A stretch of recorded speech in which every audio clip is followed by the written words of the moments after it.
The doorbell rang, and Jake's heart stopped. He stared at his phone in horror, at the message he'd sent just 5 minutes ago, a message meant for his date tonight, not his intimidating boss, Sophia Chen. Can't wait to see you tonight. Been thinking about your smile all day. The 3 dots had appeared immediately after he sent it. Then disappeared. No response. And now, someone was at his door. If you've ever had that sinking feeling when you realize you've made a terrible mistake, hit that like button. And if you want to see more stories about life's unexpected turns, subscribe to the channel. Trust me, you'll want to see how this one ends. Jake's hands trembled as he approached the door of his apartment. Through the peephole, his worst fear was confirmed. Sophia Chen, CEO of Meridian Technologies, stood in his hallway, her expression unreadable. He considered pretending he wasn't home, but her Tesla was clearly visible in the visitor's parking spot below his window. There was no escape. He opened the door, his mouth dry. Ms. Chen, I can explain. Sophia stood there in her usual impeccable business attire, a navy pantsuit that somehow looked both professional and elegant. Her dark hair was pulled back in a sleek ponytail, and her expression was impossible to read behind her designer glasses. "May I come in?" she asked, her voice calm and controlled as always. Jake nodded, stepping aside. His apartment suddenly seemed embarrassingly small and cluttered. Coffee mugs from this morning still sat on the counter. A basket of unfolded laundry occupied one end of his couch. This was not how he had imagined his boss would see where he lived, not that he had ever imagined that scenario at all. "About that text," he began, his voice cracking slightly. "It was meant for someone else. I'm so sorry. I wasn't thinking Anne." Sophia raised a hand, silencing him. "I didn't come here about the text, Jake." Jake blinked, confusion momentarily replacing his embarrassment. "You didn't?" "No. Though the timing is interesting." She glanced around his apartment, taking in the framed photography on his walls, his real passion, though he worked as a graphic designer at Meridian. "I came because of your proposal." The proposal. 3 weeks ago, Jake had submitted a comprehensive rebranding strategy for the company, something he'd worked on nights and weekends for months. It was bold, innovative, and completely unsolicited. He'd sent it directly to Sophia, bypassing his immediate supervisor, which he now realized might have been a career-limiting move. "I've been reviewing it," Sophia continued, setting her leather portfolio on his kitchen counter. "It's impressive work, Jake. Very impressive." Relief flooded through him, but was quickly replaced by confusion. "Thank you, but couldn't this have waited until Monday?" Sophia removed her glasses, and for the first time, Jake noticed the dark circles under her eyes. "The board is meeting on Monday. I need to present something revolutionary if we're going to secure the funding for next quarter. Your proposal might be exactly what we need, but I have questions." "Many questions." Jake nodded, still processing. His boss had come to his apartment on a Friday evening to discuss work. The text message was just an awkward coincidence. He wasn't going to be fired, at least not for that. "Of course. Would you like some coffee?" "Or I have wine," he offered, suddenly remembering his manners. "Coffee would be perfect. It's going to be a long night." As Jake busied himself with the coffee maker, Sophia opened her portfolio and spread documents across his counter. The tension in the room shifted from embarrassment to professional intensity. This was unexpected, but Jake felt a surge of excitement. His work was being taken seriously by the CEO herself. Hours passed as they dissected his proposal. Sophia was brilliant, challenging his ideas and offering insights that made everything stronger. Jake found himself forgetting she was his boss as they collaborated, their minds working in surprising harmony. It was nearly midnight when Sophia finally closed her portfolio. "I think we've got it," she said, a rare smile crossing her face. "This could change everything for Meridian." Jake felt a glow of pride. I'm glad you saw potential in it. I see potential in you, Jake. Which is why I've been watching your work closely. She paused, studying him. Why are you still in the graphic design department? Your thinking is strategic. You understand the bigger picture. The question caught him off guard. I guess I never thought I could move up. I don't have an MBA or connections like most of the executive team. Sophia's expression softened slightly. Neither did I, when I started. I had ideas and the courage to voice them. She stood, gathering her things. The board meeting is at 10 a.m. on Monday. I want you there. Me? At the board meeting? It's your proposal. You should present it. Jake's heart raced. This was an opportunity beyond anything he'd imagined when he'd spent those solitary nights working on his rebranding strategy. I don't know what to say. Say you'll be prepared. Wear something better than those jeans. There was the faintest hint of amusement in her voice. As he walked her to the door, the awkwardness of the text message seemed a lifetime ago. But as Sophia stepped into the hallway, she turned back. About that text, Jake. His stomach dropped. Yes? Whoever she is, she's lucky to have someone thinking about her smile all day. With that, Sophia walked away, leaving Jake standing in his doorway, wondering if he had imagined the slight blush on her cheeks. Monday morning arrived with a mixture of terror and exhilaration. Jake had spent the entire weekend refining the presentation, barely sleeping. He arrived at Meridian's gleaming headquarters an hour early, dressed in the only suit he owned, purchased for his cousin's wedding 3 years ago. The board meeting was held in a conference room on the top floor, a space Jake had never entered before. 12 stern-faced executives sat around a massive table, with Sophia at the head. She nodded slightly when he entered, her expression professional and distant, nothing like the woman who had sat in his kitchen discussing brand psychology until midnight. This is Jake Mercer from our design team, she introduced him. He's developed the rebranding strategy one mentioned in my email. Jake took a deep breath and began his presentation. The first few minutes were shaky, but as he delved into the concepts he was passionate about, his confidence grew. He explained how Meridian's current image was stuck in the past, how their competitors were connecting with younger demographics while Meridian was losing relevance. His strategy wasn't just about new logos and colors, it was about repositioning the entire company for the digital age. When he finished, there was silence. Then the questions began, some skeptical, some hostile. Jake answered each one, drawing on research he'd conducted on his own time. Throughout it all, Sophia remained silent, watching. Finally, the CFO, a notoriously difficult man named Harrison, leaned forward. This is going to cost millions to implement. What's the ROI? Before Jake could answer, Sophia spoke. I've run the numbers, Harrison. Conservative estimates show a 22% increase in market share within 18 months. The deck has the full analysis. The room shifted. If Sophia Chen had vetted the financials, that carried weight. After what felt like hours, the board voted. The rebranding strategy was approved, with Jake named as project lead.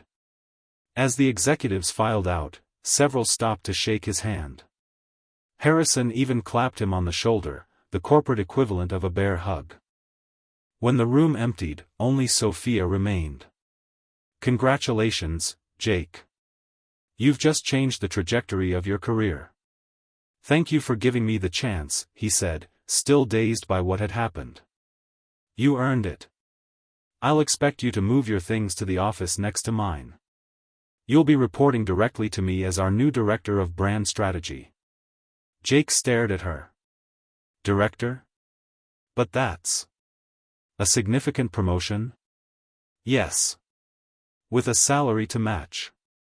She gathered her papers. The company needs fresh thinking, Jake. You're thinking. As she turned to leave, Jake found his voice. Ms. Chen, Sophia. About Friday night. She paused, looking back at him. For a moment, the professional mask slipped, and he saw something vulnerable in her eyes. I'm glad you came to my apartment, he said simply. So am I. She hesitated, then added, and Jake? That text message? It wasn't entirely unwelcome. With that, she walked out, leaving him speechless for the second time in 3 days. The weeks that followed were a whirlwind. Jake's promotion was announced company-wide, generating both congratulations and resentment. His former supervisor, Mark, was particularly cold, making comments about sleeping your way to the top just loudly enough for others to hear. Jake threw himself into the rebranding work, assembling a team of the company's most creative minds. He and Sophia met daily, their professional relationship deepening into mutual respect. She was demanding but fair, pushing him to refine his ideas while supporting him against the old guard who resisted change. He learned more about her too, how she'd fought her way up in a male-dominated industry, how her parents had immigrated with nothing and built a small business that put her through college. Behind her intimidating exterior was a woman of extraordinary determination and hidden warmth. As for that text message, neither of them mentioned it again, though sometimes he caught her looking at him when she thought he wasn't aware, a slight smile playing on her lips. 3 months into the project, disaster struck. The night before a major presentation to their biggest client, Jake discovered a critical flaw in their approach. The client's main competitor had just launched a campaign eerily similar to what Meridian was proposing. Going forward with their plan would make the client look like a copycat. Jake called an emergency meeting with his team, but it was already 10 p.m. They worked through the night, completely overhauling the presentation. By dawn, they had something new, riskier, but potentially more impactful. At 7 a.m., exhausted and running on nothing but coffee and adrenaline, Jake called Sophia. We need to talk before the client meeting, he said when she answered, his voice hoarse from the all-nighter. 30 minutes later, she was in the conference room as Jake explained the situation and presented the new approach. His team stood nervously behind him, their tired faces reflecting the night's intensity. Sophia listened silently, her expression giving nothing away. When Jake finished, the room held its breath. You're proposing we throw away 3 months of work and present something created overnight, she said finally. Jake nodded. Yes. Something that goes against everything the client initially asked for.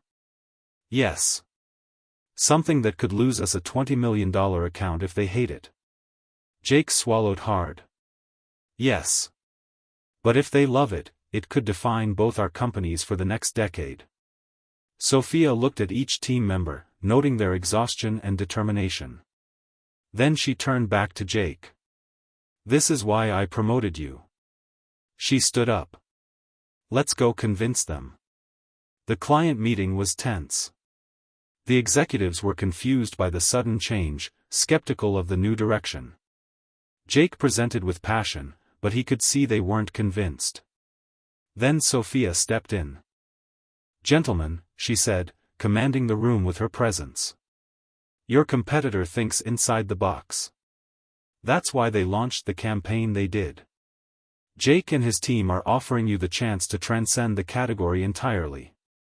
To be not just different, but revolutionary.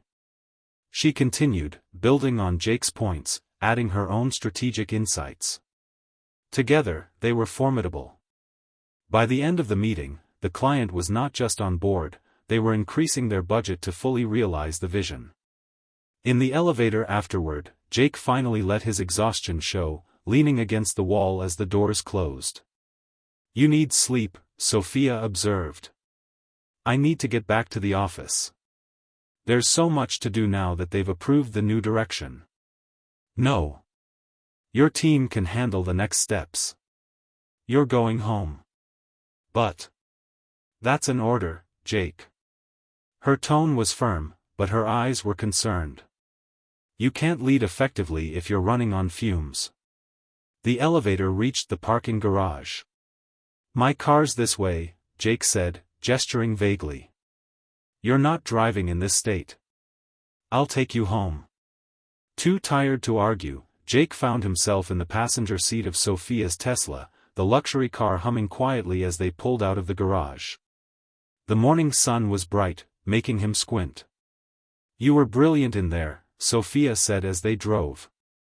The way you pivoted when you saw the problem instead of proceeding with a flawed plan, that's real leadership. We were brilliant, Jake corrected. I wouldn't have convinced them without you.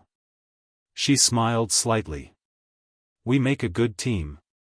The words hung in the air between them, carrying more weight than a simple professional observation. When they reached his apartment building, Sophia parked but didn't immediately unlock the doors. Jake, there's something we should discuss. Despite his exhaustion, Jake felt suddenly alert. What is it? The company has a policy about relationships between managers and their direct reports. Jake's heart raced. I'm aware of the policy. It exists for good reasons. Power imbalances can complicate things. Create conflicts of interest. She was speaking carefully, professionally, but her hands were tight on the steering wheel. I understand, Jake said, unsure where this was going. Which is why I've been thinking about restructuring the department. Having you report to the COO instead of directly to me. Jake stared at her. You're removing me from my position? No. I'm removing the professional barrier between us. She finally turned to look at him, her composure slipping just slightly. If that's something you would want. The moment stretched between them, heavy with possibility. Jake had admired Sophia professionally from the first day he'd started at Meridian. That admiration had deepened into something more complex over these months of working closely together. But he'd never allowed himself to consider it could be mutual. I would want that, he said finally, his voice quiet but certain. Very much. Relief and something warmer flickered across her face. Good. I'll speak with HR on Monday. She unlocked the doors. Now go get some sleep. That's still an order. Jake nodded, getting out of the car. At his door, he turned back.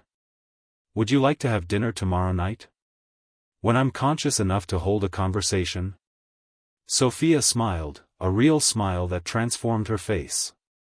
I'd like that. As her car pulled away, Jake entered his apartment, exhausted but unable to stop smiling. He fell onto his bed fully clothed, his mind replaying the events that had led him here.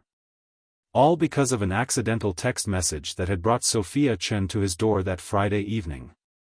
Sometimes, he thought as sleep claimed him, the biggest mistakes lead to the most unexpected journeys. 6 months later, Meridian's rebranding launched to industry acclaim. The company's stock rose 15% in a week. Jake's team was celebrated throughout the organization, and the client whose campaign they had overhauled overnight became their biggest success story, featured in marketing journals and business school case studies. Jake and Sophia's relationship had evolved carefully, professionally at work and more personally outside the office. They were private people in a public company, navigating the complexities with thoughtfulness. The restructuring had raised eyebrows, but their results silenced the critics.